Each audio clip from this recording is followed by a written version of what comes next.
हर हाल में क्या रहेंगे? हाँ, जो भगवान देंगे उसमें हम हाँ।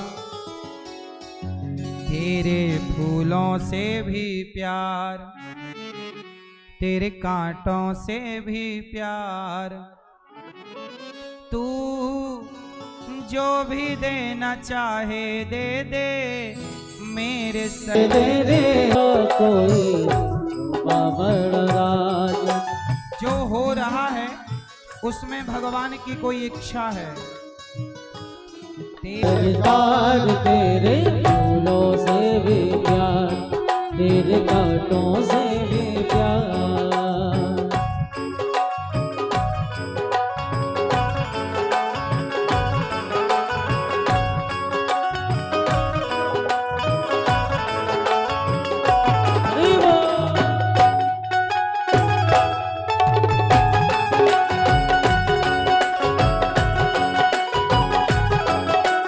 कौन सा दान? जीवन में गौदान जरूर करना चाहिए। गौदान गाय ही वैतरणी से पार लगाती है। और हमारे यजमान परिवार आपकी ओर से हमारी मैया श्रीमती कमलेश अरोड़ा जी और श्रीमान सत्यपाल अरोड़ा जी की तरफ से इन्होंने गौदान भी किया, भागवत भी सुन रहे हैं, संतों को अन्नदान भी किया, वृद्ध माओं को नाश्ता भी कराया, रसोई भी बंटवाई। यहाँ जितनी सेवाएं चल रही हैं सारी सेवाओं से इन्होंने अपने आप को जोड़ा है। सारे पुण्य के अच्छे काम आपने कर लिए। जीवन में अच्छे काम कर लेने चाहिए। भगवान ने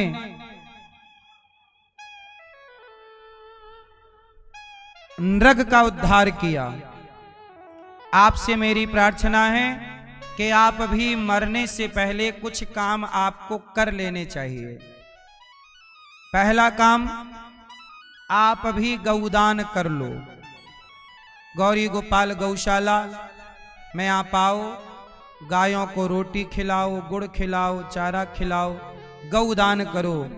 यहाँ पर गायों की सेवा गौरी गोपाल आश्रम में ये दास आप लोगों से भिक्षा मांग करके करता है।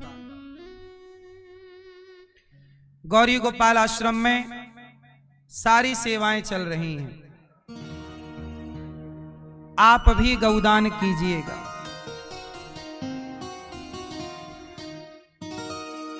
पहला काम गाय का दान। अच्छा, गौदान करने से जब धरती पे अत्याचार बढ़ता है तो धरती किसका रूप बना के भगवान के पास जाती है? धरती गाय का रूप बना के भगवान से प्रार्थना करती हैं कि धरती पे पाप बढ़ गया।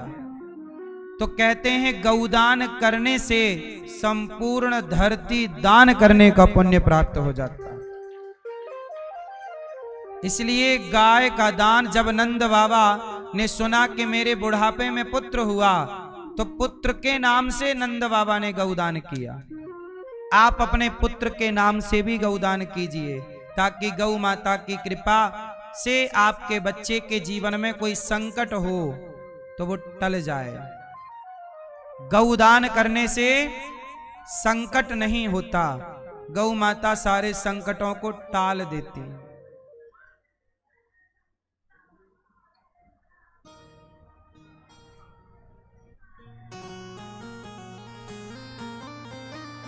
मैया कौन सा गाना गा रही हो मैया? हा हा, चुप रह लो, अभी गाना प्रश्नोत्तरी में आपसे सुनेंगे गाना। अभी चुपचाप बैठ जाओ।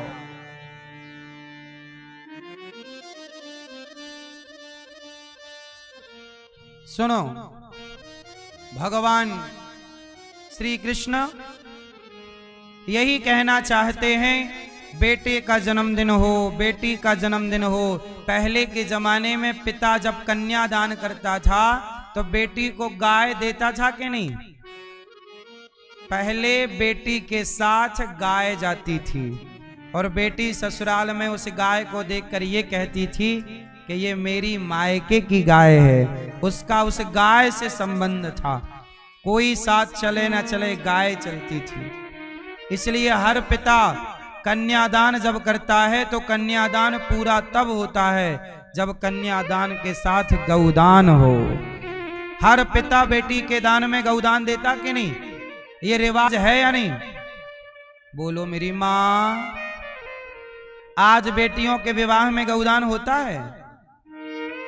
अब नहीं होता, अब कुत्ता दान होता है। बहू कुत्ता लेके जाती है, मेरा डॉगी, मेरा डॉगी, मेरा शेरू। जमाना क्या से क्या हो गए देखते देखते। गाय से चले, कुत्ते में आके अटक गए। आकाश से गिरे और कहां लटके? खजूर में। गाय से यात्रा प्रारंभ हुई और कहां पहुंच गए? कुत्ता।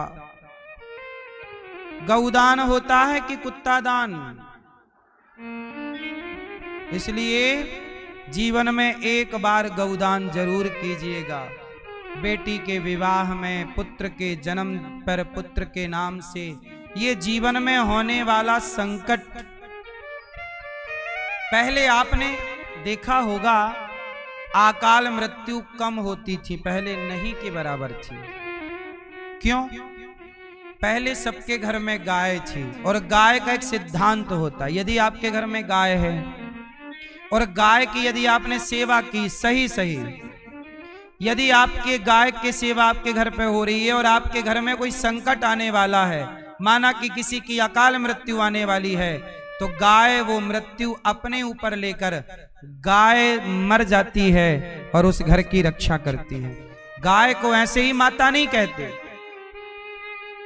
कई बार गाय अचानक मर जाती है, मतलब स्वस्थ, कल तक बढ़िया थी, पता चला खत्म हो गई। अचानक क्यों मर गई?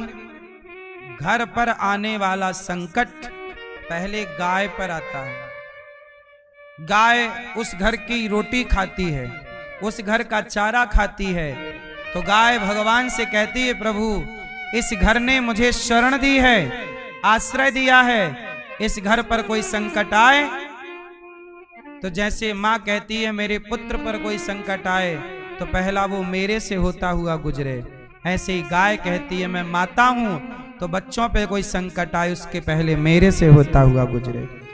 इसलिए परिवार का संकट गाय अपने ऊपर लेती, इसलिए घर में एक गाय सबके होना चाहिए। अकस्मात कोई घटना घटने वाली हो तो गाय, जब अकस्मात गाय चली जाए तो समझ लो कि वो आपके परिवार का अपने ऊपर लेकर के चली गई। इसलिए आपसे कहता हूं कि एक गौदान आप जरूर करिए। गौरी गोपाल आश्रम में आपकी ओर से गाय रहें और आपकी ओर से गाय की सेवा हो, रोटी प्राप्त हो, चारा का सहयोग, भूसे का सहयोग। चारा खाती है गाय और खाकर के जुगाली करती है, पगुराती है कि नहीं? कहते हैं जब गाय बैठ के जुगाली करती है, पगुराती है तो चारा पच जाता है। तो कहते हैं चारा देने वाले का जो पाप होता है, केवल चारा पेट में नहीं पचता गाय के, देने वाला जो चारा देने वाला व्यक्ति, जैसे आपने चारा दिया, भूसा दिया, आपने रोटी दी, तो केवल आपकी रोटी चारा भूसा नहीं पचाएगी, आपके पापों को भी पचाकर समाप्त कर देगी। जब गाय के आप यहाँ हाथ फेरते हो तो गाय ऊपर सिर करती है, मानो गाय भगवान से कहती है प्रभु इसने देखो हमसे प्रेम किया है, हमारी सेवा कर रहा है, हे प्रभु आप इसकी रक्षा करना। इसलिए गाय को माता कहते हैं हर तरफ से। गाय के गोबर में लक्ष्मी का वास है। चलो बताओ, आज गैस महंगी होने लगी तो खलबली मच गई कि नहीं? पहले सबके घर में गाय के गोबर के कंडे ओपले थे। गैस ही नहीं थी तब के जमाने में, कहां सिलेंडर था? तो क्या तब लोग भूखे? तब गाय का दूध पीकर, दही पीकर, मक्खन खाकर, घी पीकर लोग अपना गुजारा करते थे। बोलो हाँ। जब पेट भर भोजन नहीं था ना, तब पेट भर लोग दूध दही घी पीते थे, एक एक गिलास घी पी जाते थे। बोलो हाँ। दादाजी आप बताइए, पुराने लोग घी पीते थे? हाँ या ना? आज के लोग पी पाएंगे? घी पीना मतलब संपूर्ण आहार है। दूध संपूर्ण आहार है। आजकल वही गाय जिसने इस राष्ट्र की सेवा की, आज वही गाय कसाई खाने पर मर रही है। कोई सुनने वाला नहीं। आप लोगों से कहते हैं कि एक एक गाय घर पे रखो, तो आप लोग अपना बहाना बना देते हैं कि हम तो फ्लैट में रहते हैं, हम तो रख नहीं सकते। फ्लैटों में रहने वाले भी गाड़ी रखते हैं कि नहीं? दो दो रखते हैं कि नहीं? जब फ्लैटों में रहने वाले गाड़ी रख सकते हैं 50 लाख की, 20 लाख की, तो एक गौ माता क्यों नहीं रख सकते? जहां चाह है वहां राह है। चाह ही नहीं है तो राह क्यों होगी? दूध ही पीना है आप सबको, गैया नहीं रखना। इसलिए गाय सबके घर होनी चाहिए। गौदान किया करो। जीवन में पहला पुण्य गौदान, दूसरा पुण्य जीते जी अन्नदान जरूर करना। सबसे बड़ा दान कौन सा? अन्नदान। इसलिए गौरी गोपाल आश्रम में अखंड अन्न सेवा चलती है। आप भी एक सेवा पकड़ लो। संतों को भोजन की सेवा, एक रोटी। कल एक दादाजी आए, कल या परसों उन्होंने बोला कि महाराज मैं संकल्प लेता हूं कि मैं जब तक जीऊंगा एक रोटी नित्य की, रोज की मैं गौरी गोपाल में संतों के लिए भेजता रहूंगा। मेरी ओर से एक रोटी। गौरी गोपाल में 1 लाख रोटियां रोज बनती हैं, अखंड रसोई चलती है ना, तो एक रोटी आप निरंतर। बोले जब मैं मर जाऊंगा तो मैं अपने बेटी को कहकर जा रहा हूं, बेटा तो मेरी सेवा करता नहीं, मैं अपने कुछ संपत्ति बेटी को दे रहा हूं, तो बेटी से कहूंगा कि तू जब तक जिंदा रहना तो एक रोटी की सेवा करते रहना।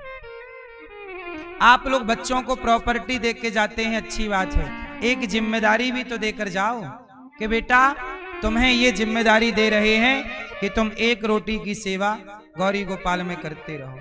इसी बहाने आपका बेटा धर्म करता रहेगा। एक रोटी क्या मायने रखती है? इसी बहाने वो जुड़ किससे जाएगा? गाय की सेवा से, संतों की सेवा। अन्नदान होता रहेगा। साइड में एक अन्नदान नित्य का नियम बनाओ। एक रोटी दो, आप जिस योग्य हैं, 5 रोटी 10 रोटी नियम बनाओ, हम अन्नदान करेंगे। एक दिन का संपूर्ण, जब बेटी बेटे का जन्मदिन आए तो सब संतों को भोजन आप बंटवाइए कि आज का भोजन हम कराएंगे। सारे सेवा से अपने आप को जोड़िएगा जरूर। अन्नदान सबसे बड़ा दान है। वृद्ध माओं को अन्नदान करिए कि आज का भोजन माओं को हम कराएंगे, सभी माओं को हम भोजन कराएंगे।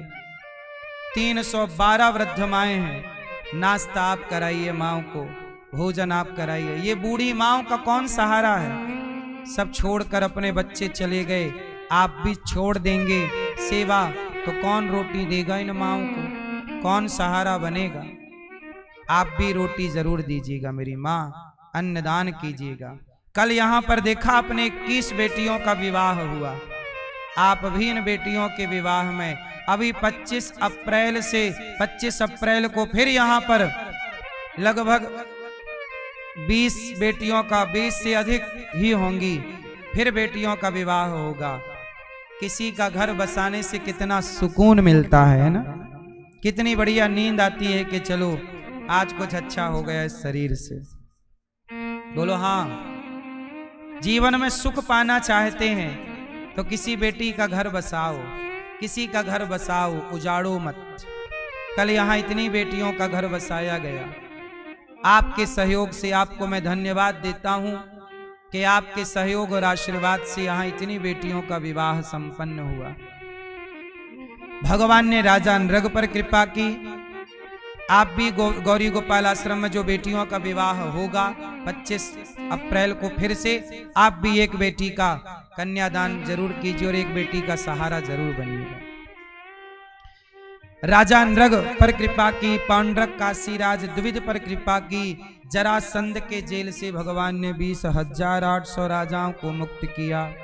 सबने कहा कृष्णाय वासुदेवाय हरये परमात्मने प्रणतक्लेशनाशाय गोविंदाय नमो नमः। ये श्लोक भागवत जी का है, आप लोग याद कर लीजिएगा। इस श्लोक का यदि आप नित्य पाठ करते हैं, 10-20 बार जाप कर लेते हैं, तो जीवन में कोई संकट नहीं छुएगा आपको। कृष्णाय वासुदेवाय हरये परमात्मने प्रणतक्लेशनाशाय गोविंदाय नमो नमः। ये श्लोक किसने बोला था? ये श्लोक से जरासंध के जेल में जो 20,800 राजाएं बंदी थे, उन्होंने कृष्ण के आगे ये स्तुति की थी। भगवान ने उनका संकट दूर किया, हमारा और आपका भी करेंगे। जरासंध का उद्धार हुआ, शिशुपाल पर कृपा हुई। शिशुपाल रोज कितनी गालियां देता था? 100। भगवान 100 गालियां रोज सुनते थे चुपचाप।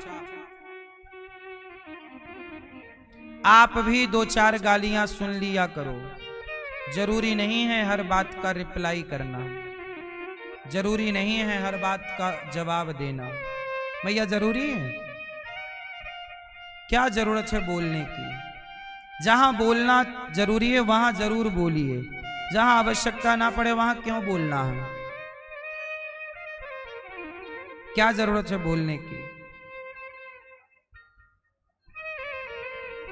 बोलने की बिल्कुल जरूरत नहीं है। वहां ना बोलिए जहां बिल्कुल आवश्यकता ना हो। भगवान नहीं बोले, जब 101 भी गाली हुई तो सिर काट दिया। दया, भगवान कहते हैं पहले क्षमा करो। 1 बार 2 बार क्षमा जरूर करना चाहिए। गलती हुई है, सबसे होती है, उसे क्षमा करो। जब वो दोबारा गलती करे फिर भी क्षमा करो। जब वो बार बार गलती करे तब दंड जरूर देना चाहिए। भगवान ने दंड दिया, पर पहले क्या किया? क्षमा। पहला विकल्प क्षमा। आतंकवादियों को क्षमा ना किया जाए, जो क्षमा का पात्र ना हो उसे क्षमा ना किया जाए। रिश्तों की बात कर रहा हूं मैं। आप लोग कई बार याद कर लेते हैं, मेरी सास ने ऐसा कह दिया, मेरी बहू ने ऐसा कह दिया, मेरे पति ने ऐसा कह दिया, मेरी पत्नी ने ऐसा। इन बातों का कोई अर्थ नहीं है। कह दिया, भूल जाओ। याद रखोगे आपको चुभता रहेगा, आपको ही कष्ट होगा। आपके घर पे डस्टबिन है कि नहीं? तो आप घर का कचरा डस्टबिन में डालते हो कि तिजोरी में रखते हो? ऐसे आपके जीवन में जो अच्छी बातें हैं उन्हें हृदय की तिजोरी में रखो, और जो गलत बातें हैं उन्हें भीतर से निकाल के डस्टबिन में डाल दो। अपने शरीर को डस्टबिन ना बनाओ, कचरा घर ना बनाओ। अच्छी बातें हृदय की तिजोरी में रखो, याद रखो अच्छी बातें, और बुरी बातें बाहर करो। दिमाग को खाली रखना चाहिए। आप लोगों के दिमाग में क्या क्या चलता रहता है, दिमाग को भी आराम दीजिए। भगवान का चिंतन कीजिए, ज्यादा मत सोचिए, दिमाग को थोड़ा सा रेस्ट दीजिए, और किसने क्या कहा कहने दो। कचरा कचरे घर में डालो। अच्छी जो बातें, मेरी बातें जो अच्छी लगें उन्हें यहां रखो, उन बातों पर चलो। उनको कहा जा रहा सच बोलो, तो सच की बात हृदय में रखो और सच पे चल पड़ो। क्यों भैया? अब बुरी बात, मैंने कथा 7 दिन सुनाई, आप लोग भूल जाओगे। और एक मैया बोली, गुरुजी हमारी सास ने गाली दे दी। हमने कहा भूल जाओ। कैसे भूलें? कब दी थी गाली? 10 साल पहले। 10 साल पुरानी बात याद है।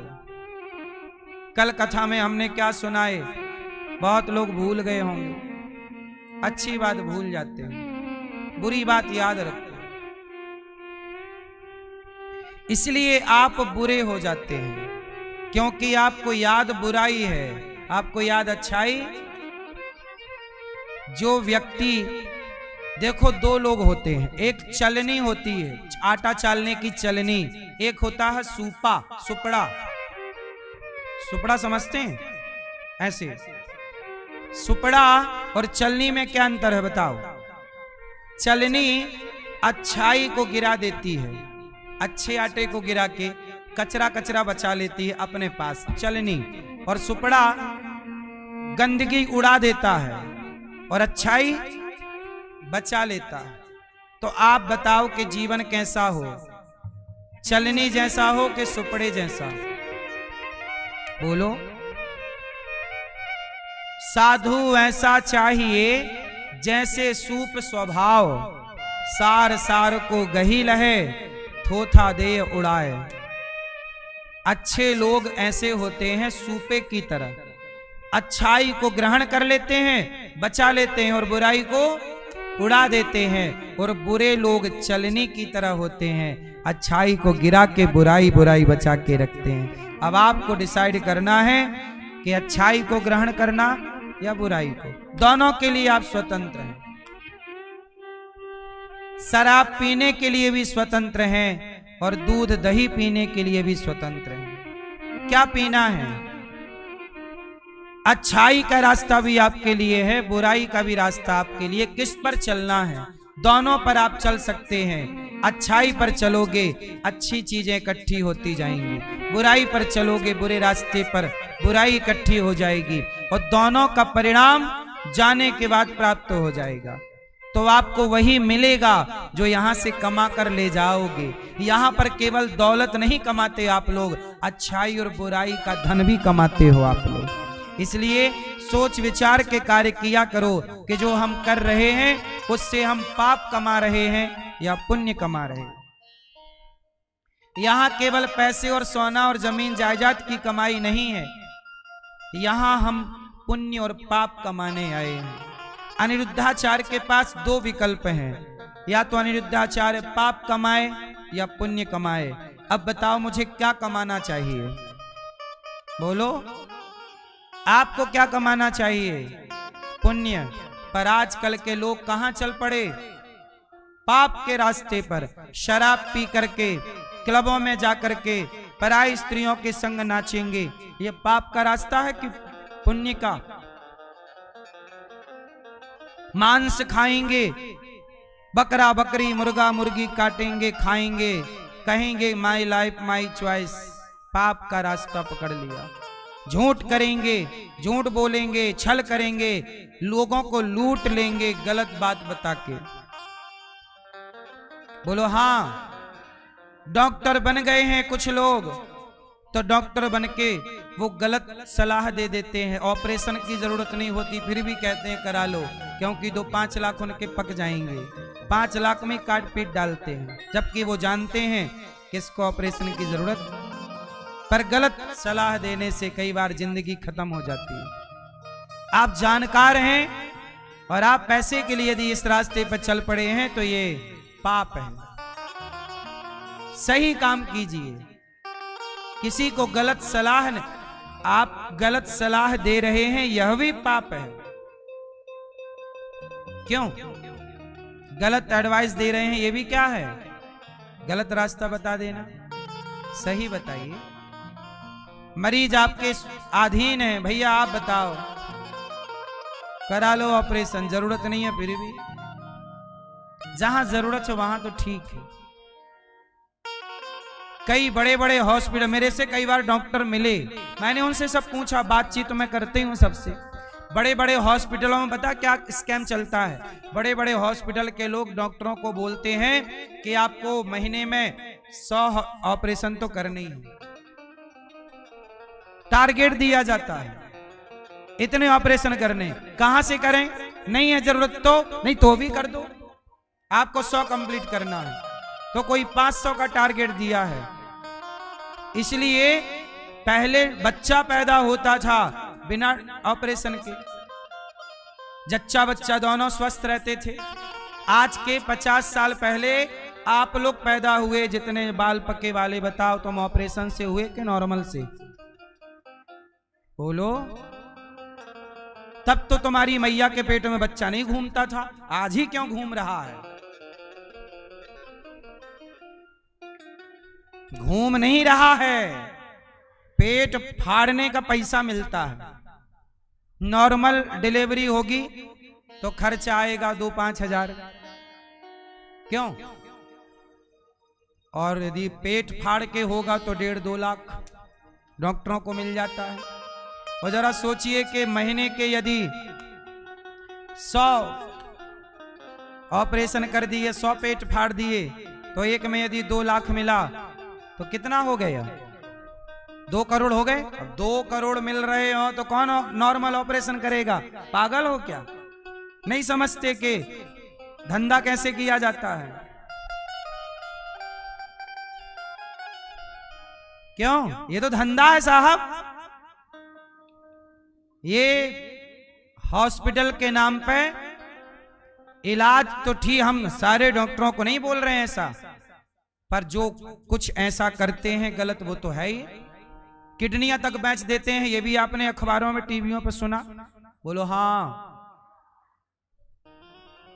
कई बार डॉक्टर साहब ने लापरवाही ऐसी की, ऑपरेशन किया, कैंची पेट में छोड़ दी, टांका लगा दिया, बाद में पता चला कैंची अंदर रह गई, चलो लाओ फिर फाड़ते हैं।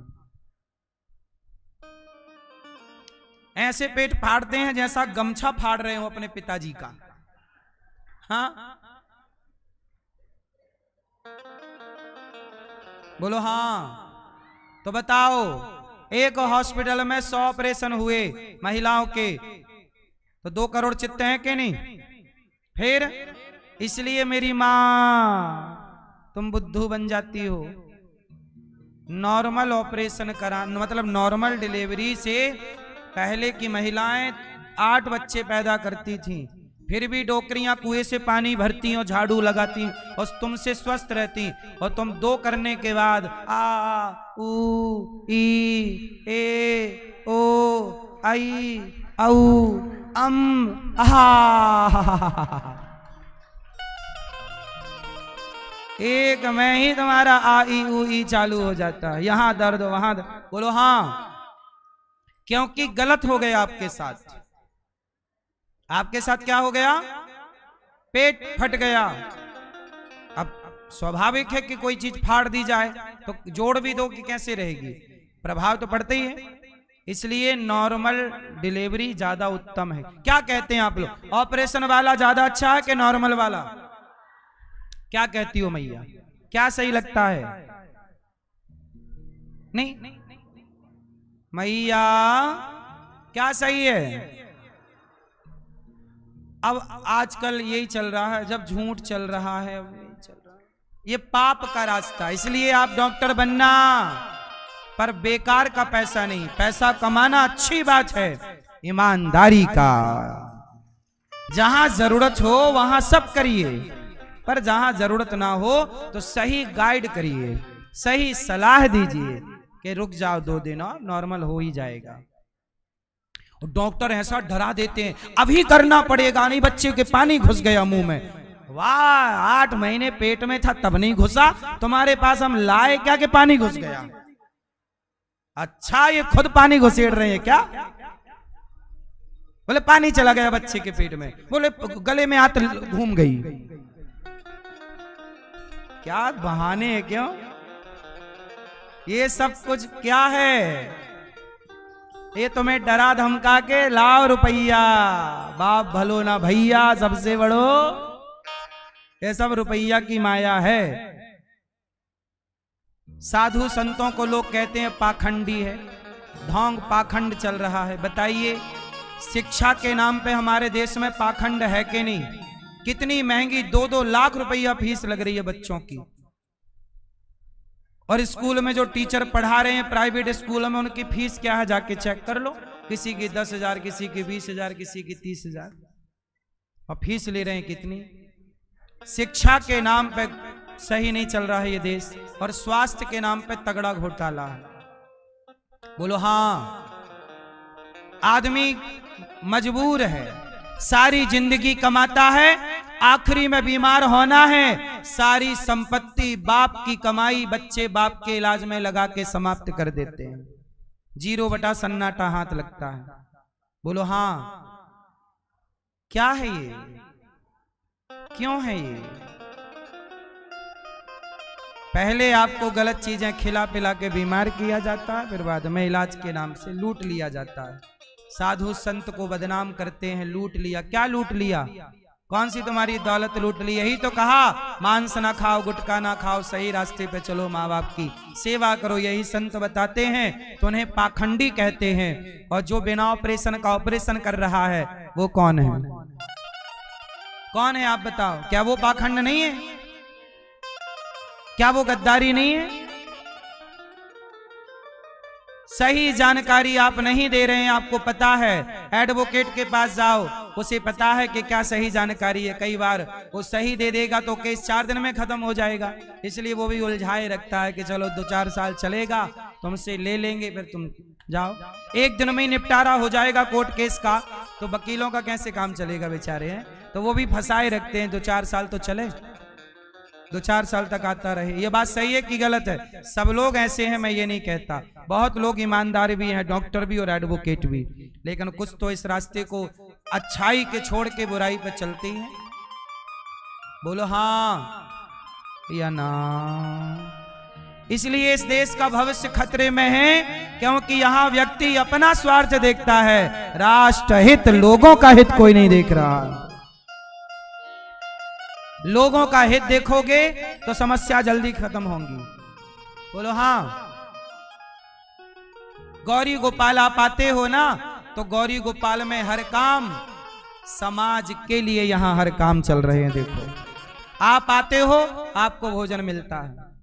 आप आते हो, यहाँ कोई बूढ़ी माँ आती है, माँ को रहने की व्यवस्था मिलती, रह निःशुल्क, खाना निःशुल्क, बच्चों को गौरी गोपाल गुरुकुल में शिक्षा निःशुल्क, एक विद्यालय बना रहे हैं, 1 से लेकर 12वीं तक बच्चों को विद्या निःशुल्क प्राप्त होगी। यदि हम भीख मांगकर समाज की ऐसी सेवा करते हैं, तो हर डिपार्टमेंट में हर व्यक्ति जो बैठा है अच्छे पद पर, वो ईमानदारी से समाज की सेवा क्यों नहीं कर सकता? हम कहते हैं निःशुल्क मत करो, आप उचित शुल्क तो लो, उचित ले लो भैया, जो उचित है, अनुचित तो ना लो।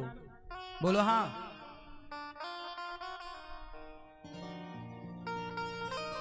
आदमी की सारी जिंदगी दवाई खरीदने में ही पैसे खर्च हो जाते हैं। गरीब आदमी कैसे दवाई खरीदे? भगवान श्री कृष्ण ने शिशुपाल शाल्व दंत वक्र का उद्धार किया। भगवान के एक परम मित्र हैं सुदामा जी, बड़े गरीब हैं। पत्नी ने कहा कि जाओ सुदामा अपने मित्र से मिलाओ। सुदामा जी 4 मुट्ठी चावल लेकर के, चिवड़ा लेकर के चले। भैया जा रही हो? नहीं, अभी बैठो, ऊपर मिलेंगे। तो सुदामा जी, कृष्णस्य आसीत् सखा कश्चित् ब्राह्मणो ब्रह्मवित्तमः विरक्त इंद्रियार्थेषु प्रशांतात्मा जितेंद्रिया। सुदामा जी बड़े गरीब हैं। गरीब किस बात के? रोटी नहीं, पर वो परेशान नहीं है, उन्हें भरोसा है कि मेरे कृष्ण हैं। वो मांगते भी नहीं। पत्नी बोली जाओ मित्र से मांग लाओ, नहीं, मांगने नहीं जाएंगे। 4 मुट्ठी चिवड़ा बांध दिया। सुदामा जी गए द्वारिका। द्वारिकाधीश जब द्वारिका पहुंचे तो लोगों ने मजाक उड़ाया। कौन हो? बोले कृष्ण का मित्र हूं। लोग हंसे, वाह, तुम जैसा भिखारी भी मित्र कैसे हो सकता है? वो तो राजा है, राजा का मित्र भिखारी कैसे होगा? राजा का मित्र तो कोई राजा होगा, आप तो भिखारी हो। सुदामा जी बोले क्या करें, हम भिखारी हैं, लेकिन हैं। द्वारपालों के पास गए। द्वारपालों ने कहा कौन हो? तब सुदामा जी ने कहा मैं कौन हूं? तो सुदामा जी ने कहा कोई घनश्याम से कह दो तुम्हारा यार आया है, तुम्हारा यार आया है।